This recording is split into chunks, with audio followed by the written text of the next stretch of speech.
Hello friends, let us continue the concept of multi-threading by introducing synchronization.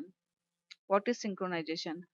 It is one of the operating system based concept and it is implemented in Java language for displaying for displaying consistent result.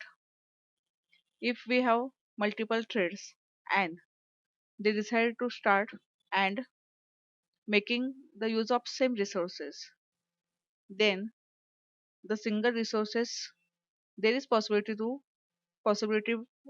of single resources will generate inconsistent or wrong result. Let us discuss it in detail.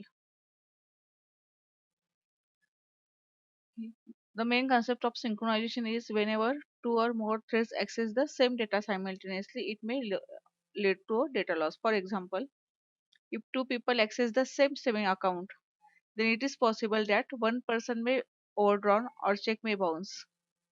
You can also consider the example of online reservation. What happens if single seat is reserved by two persons or multiple persons? To avoid such risk, we use a synchronization. To ensure that the resources to be utilized by only one thread at a time, we have to use a synchronization. In Java, we will use synchronize keyword. To achieve synchronization in Java, we have two methods. The first method is synchronization instance method, and second one is a static method. One thread is executing synchronize instance method, then JVM will lock an object of corresponding class. Therefore, there is no possibility of data corruption or risk condition. In other hand, instance static method, whenever such type of method execute, then JVM locks corresponding class. In first method, JVM locks object of corresponding class. In second method, JVM directly lock the class. The next one, here is the look at the syntax. Simply write a synchronize keyword. After that, write a return type, method, and list of argument. You can define your ordinary method by using only synchronize keyword. You can also achieve synchronize by using synchronize block. If a derived class is inheriting non-synchronized method either from base class or interface, and if inherited non-synchronized method accessed by multiple threads, then what happen? Then this method generate inconsistent result. To avoid it, as a derived class parameter, attempting to write synchronize keyword before inherited non-synchronization method. But as we know that in case of inheritance it is not possible because derived class programmer should not allow to change the prototype of its base class. At this constraint, we enable to avoid the inconsistent result. Hence, at any point of time to get consistent result, we use synchronize block. The concept of or the syntax of synchronous block is only you need to write a synchronize, pass here object as an argument, and then close the block. You can write this block in derived class for while accessing the method of base class. Okay, before that, let us assume the example. Here we have a simple example, class synchronization. Here we have synchronize method. If we remove it, what happen? Suppose here we have a method display, and then here is the message good morning, hello, bye. Okay, this class, under this class we have to use the this display method by creating object of sync class. Okay, then this class is implemented from Reba interface. Here we use thread as well as the object of synchronization class. Okay, now write here constructor and pass a object as an argument to a constructor. Okay, your private object is obj, therefore here copy the details of a to a obj. At this point, you have to generate the thread. Initialize the thread object and start the thread. While starting this thread, it will execute the run method. And under run method, we simply call the display method. Okay. Now, if we create a single thread, then there is a simple output. But if you create a multiple threads, then let us see what happen in this case, because here the multiple thread access the same method which is defined under the other class. Let us see the output. Look at here. Good morning, hello, hello, bye bye. That is single thread here did not execute properly. Here is the mixing of three threads. Then how to solve this problem? Simply you have to write here synchronize keyword.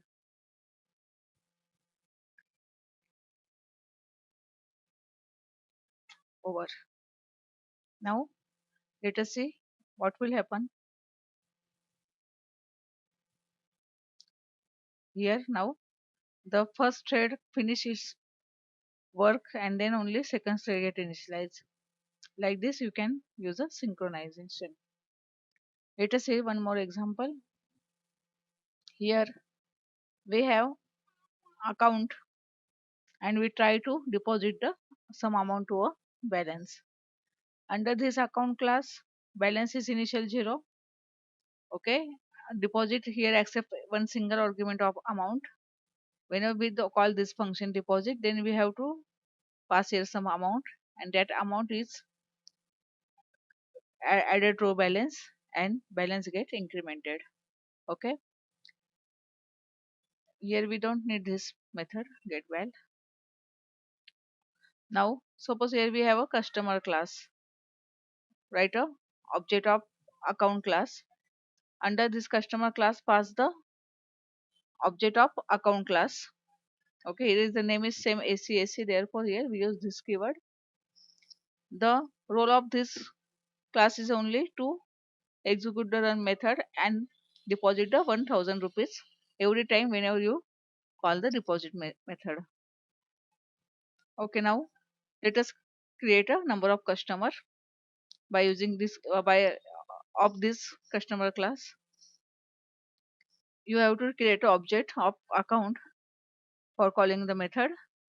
Okay, now here is the we have 5 customers and initialize the each and every customer by using the object of account class. Okay, here is a objects are constructed. After that, call the start method of thread class.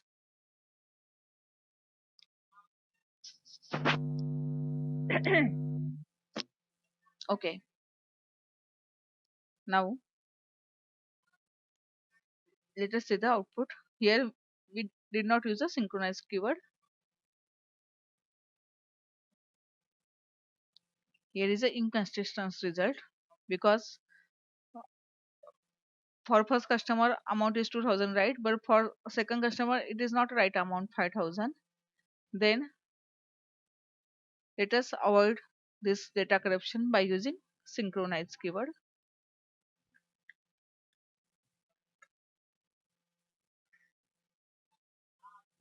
Now let us see the output.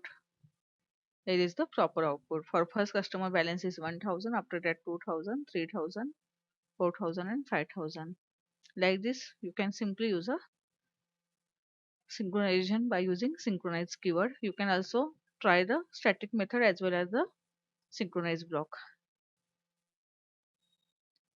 Let us continue the next topic, inter-thread communication. The mechanism of exchanging the data between multiple threads is known as inter-thread communication. For example, if the output of first thread is give to a input to a second thread and the output of second thread is give the input to a third thread. In this case, our such concept is known as inter-thread communication. Java provides an inter-process communication mechanism via the wait, notify, and notify all methods. You can use all these methods. These methods are implemented as a final method in objects. So all classes have them.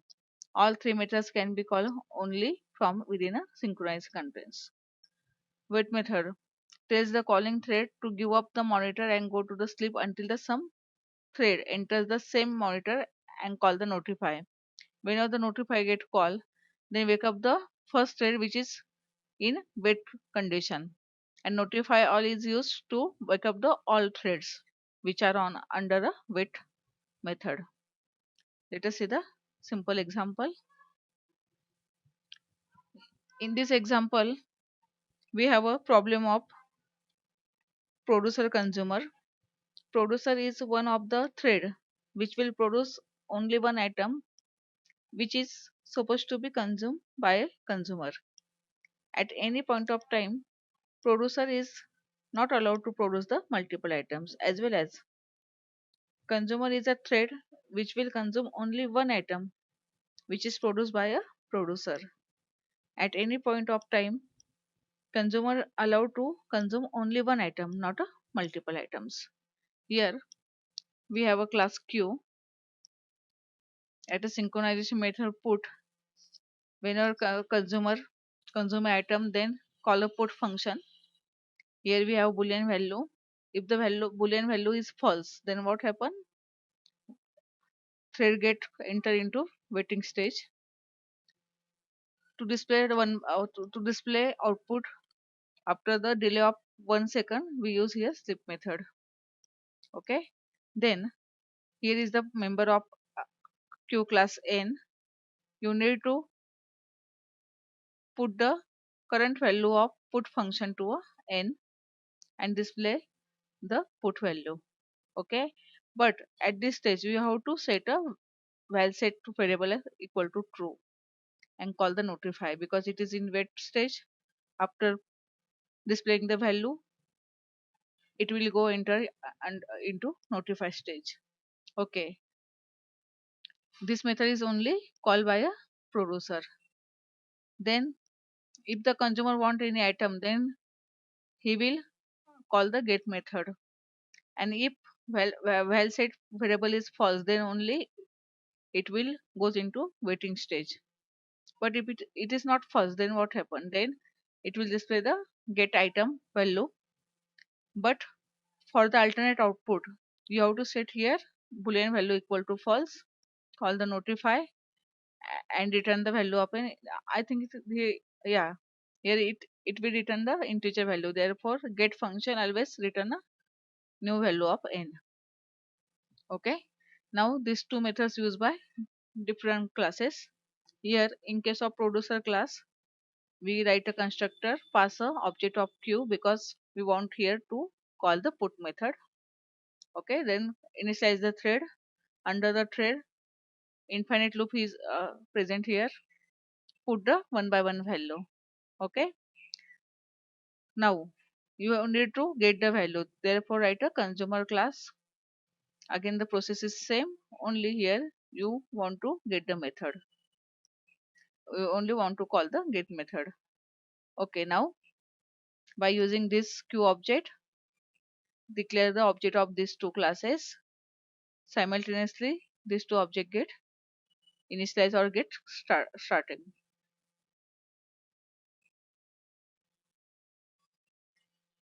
Here is the proper output get and put. At a time only at a time consumer allowed to produce a single item as well as, sorry, producer allowed to produce a single item and consumer allowed to only consume a single item. It is known as inter thread communication. Okay. Thank you.